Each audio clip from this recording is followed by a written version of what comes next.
Good morning, dear students. Hope you might have revised up to example number 9 and exercise 15.1 up to question number 9 yesterday. Today I am going to teach remaining 3 examples as well as few sums of our exercise. Continuing from the sums where we left yesterday, we go to example number 11. Example 11 is a missing helicopter is repeated to have crashed somewhere in a rectangular region shown in figure 15.2. What is the probability that it crashed inside the lake shown in the figure? If you look at the diagram properly, the length of the lake is given. Length of lake is around 9 meters, whereas the breadth of lake is around say 4.5 kilometers. That is the area in which helicopter can fall is equals to 9 into 4.5, which is 40.5 kilometers square. Now, if you look properly, the certain part of lake, helicopter is going to fall in the part of lake. Helicopter falls in lake. If we take the dimensions of the lake, then the dimensions of the lake becomes as the length of the lake decreases to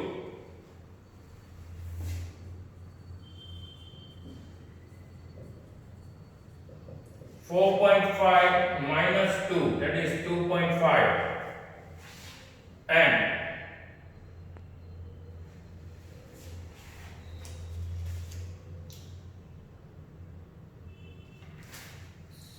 breadth of the lake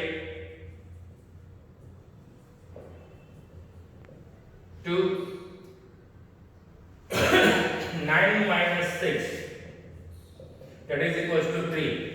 Therefore, area of lake will be equals to 2.5 into 3, which is equals to 7.5 kilometer square.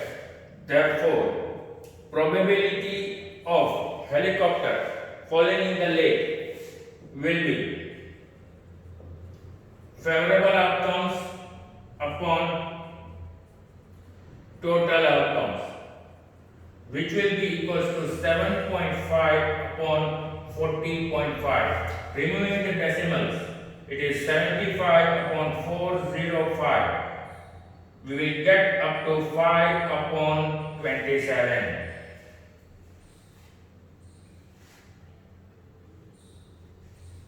I am giving you example number 12 in homework. It is very easy. A cartoon consists of 100 thirds, of which 88 are good and 8 have minor defects and 4 have major defects. So total number of thirds we have, the total outcome as 100. Jimmy, a trader, will accept the thirds which are good, but Sujata, another trader, will only reject the thirds which have major defects. One third is drawn at random from the cartoon. What is the probability that it is acceptable by Jimmy? If you take it properly, the good search Jimmy is going to buy, then it is clearly mentioned it is 88. So the probability will be 88 upon 100. Whereas Sujata is going to reject the search with major defects. Major defect search are 4 only. So you subtract 100 minus 4, you will get favorable outcomes as 96. So I suppose this example number 12 can be easily done by you. I do one of the important example, that is example number 13.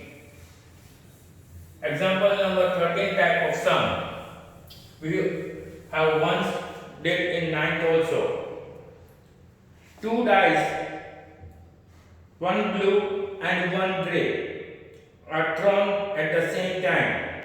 Write down all the possible outcomes. What is the probability that the sum of two numbers appearing on the top of dice is 8, 13 and less than or equal to 12? Now, first of all, example number 13.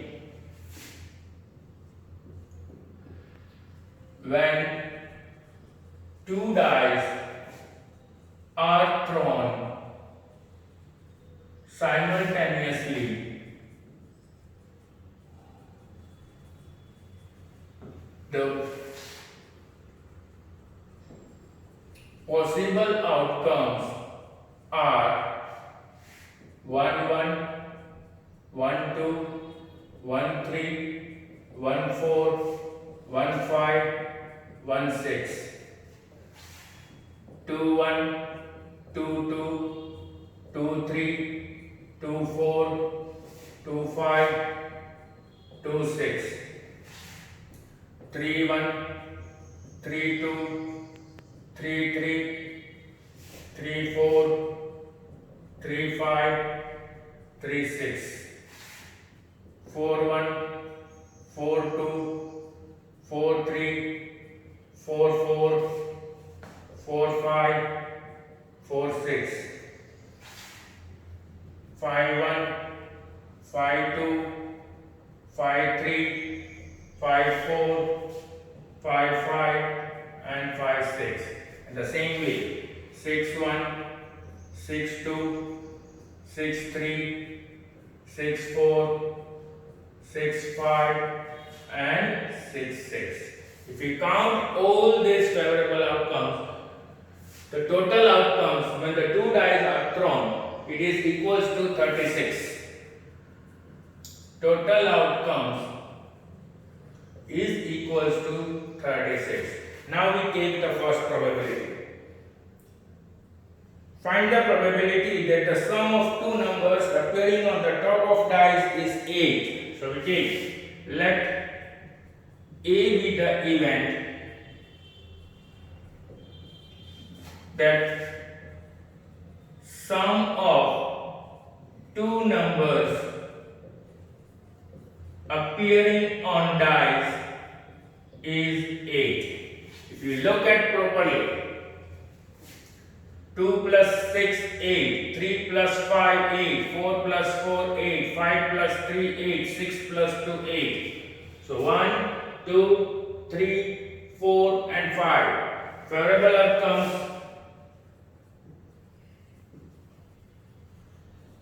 2.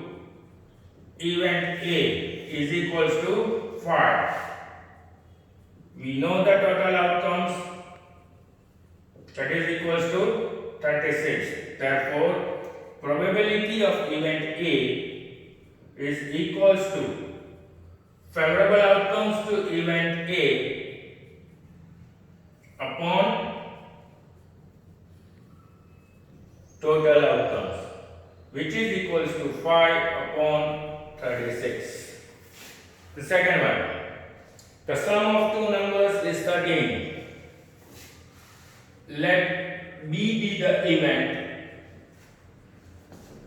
that sum of two numbers appearing on dice is 13. Now, the last outcome is 6, 6. If we add 6 plus 6, we get 12. That means there is no possibility that we will get the sum of two numbers on the dice as 13. Therefore, favorable outcome to event B is 0. Therefore, probability is 0. We can write it is an impossible event. And the last one, less than or equal to 12. Let C be the event that sum of two numbers appearing on dice is less than or equal to 12. If you look at all the 36 outcomes, the sum of two numbers is either less than 12 or maximum the last option is 12. So the favorable outcomes itself is equals to total outcomes.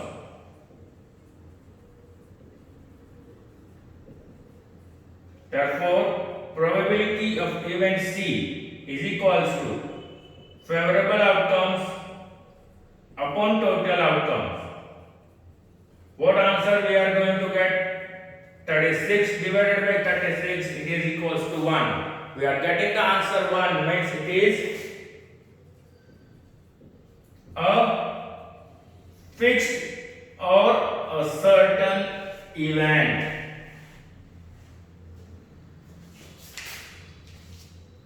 We have completed the examples of the chapter. Now we move back again to the sums of the exercise.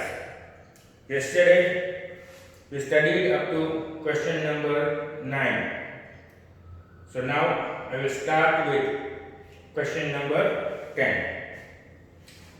A piggy bank contains 150 paisa coins, 51 rupee coins and 22 rupee coins and 10 5 rupee coins.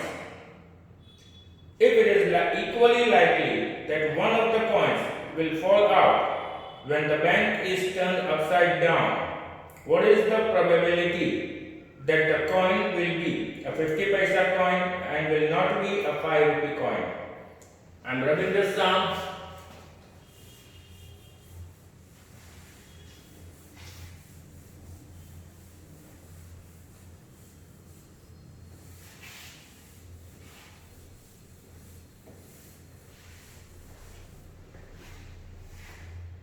Exercise 15.1.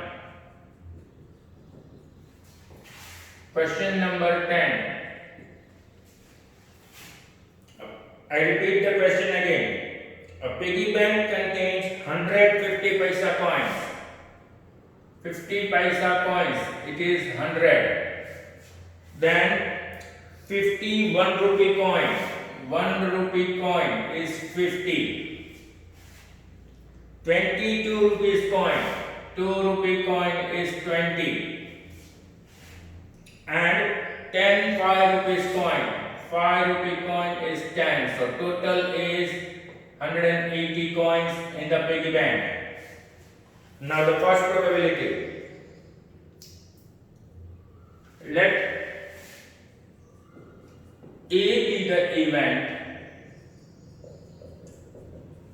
that when piggy bank is turned down,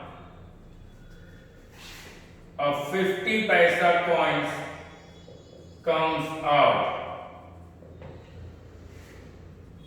Favorable outcomes to event A. Look at the top. How many 50 paisa coins are there? 100.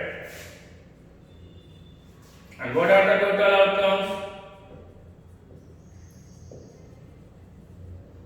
180. Therefore, probability of event A is equals to favorable outcomes to event A upon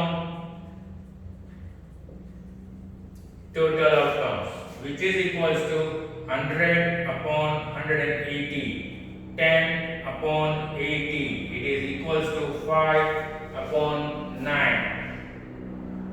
Second one, will not be a 5 rupee coin.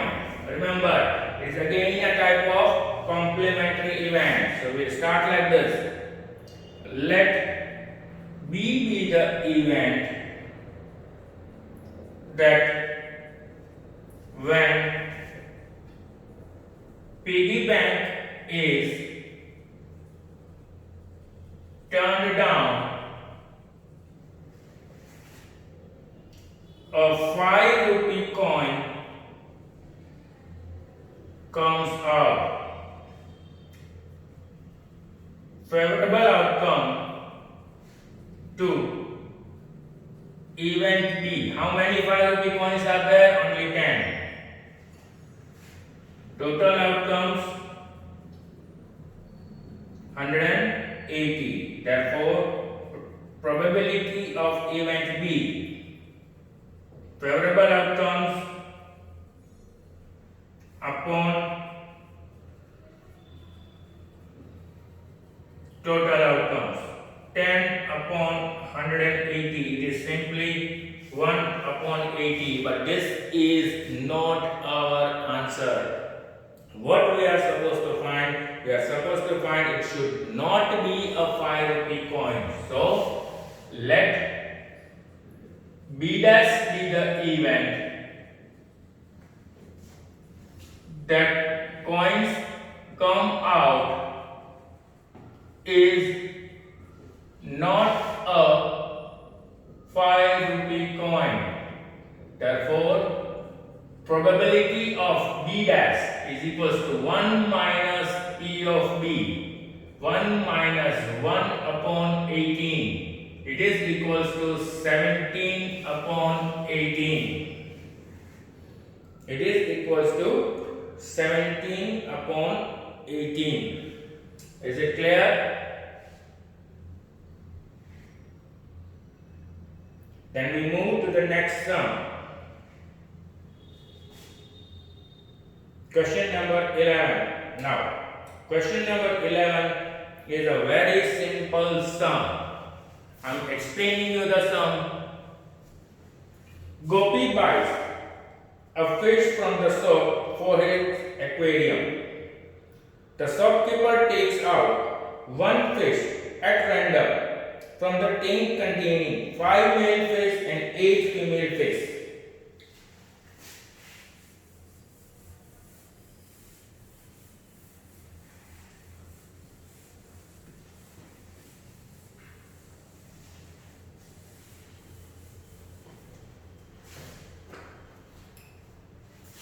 Question number 11. Total number of fishes, if you look at the sum, there are 5 male fish, 5 male fish plus 8 female fish. So total fishes are 13. Now what is the sum? Find the probability that fish taken out is a male fish. Very simple sum. Let A be the event that fish taken out at random is a male fish. Favorable outcome to event A is equals to 5. Total outcome is 13. Therefore, probability of event A is favorable outcomes to event A upon total outcomes, which is equals to 5 upon 13.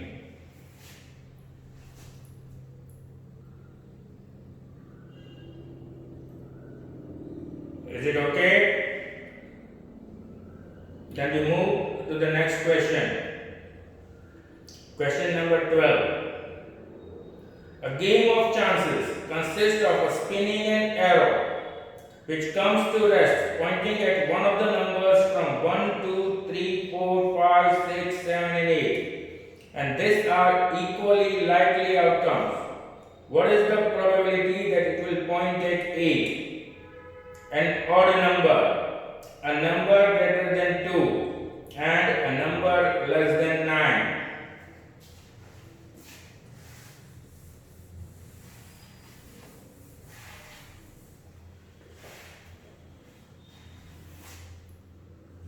Question number 12. To find first one. What is the probability that it will point at 8? Let A be the event that arrow will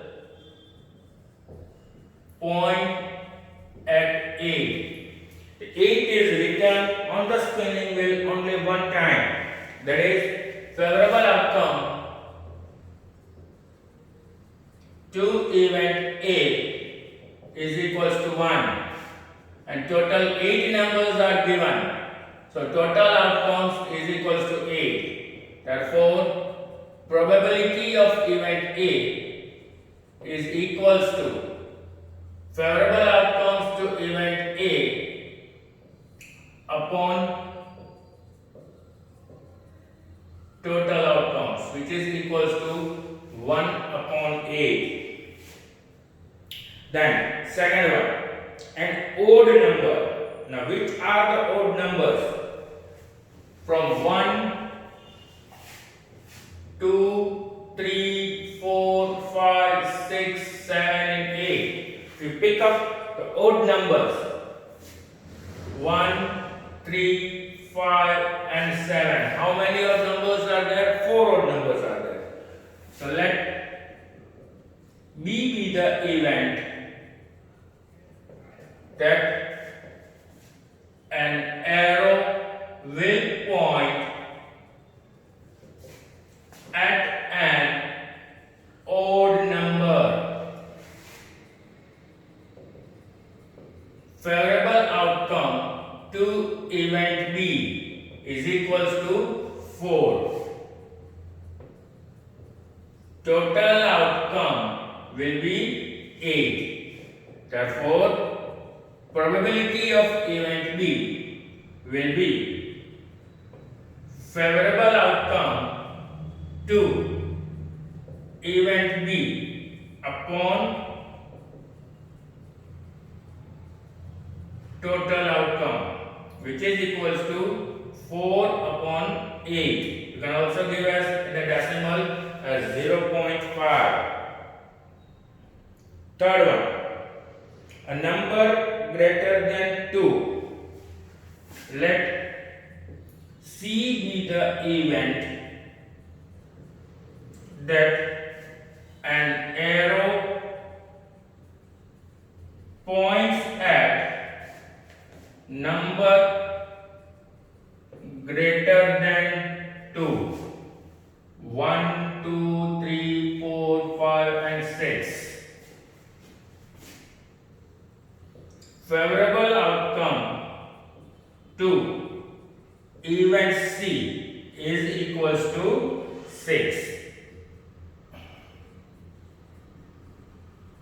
Total outcomes is equals to 8. Therefore, probability of event C is equals to favorable outcomes to event C upon total outcomes, which is equals to 6 upon 8. 2 3s are, 2 4s are, 0.75. And the last one, a number greater than 9, that you will do at home. There is no number present over here on a spinning wheel which is greater than 9. Is there? No. That means it will be an impossible event. And the number less than 9. In the less than 9, I first told greater than 9. Now I am telling less than 9. All the numbers are here less than 9. So second part of that will be all the numbers, that is favorable outcome of event B will be 8. 8 upon 8 it will be 1. So it will be a fixed event or a certain event. Clear? In some of the textbooks, I repeat, I am having the textbook in which both the things are given, and some of the textbooks you will find only the number less than 9 in question number 12. I had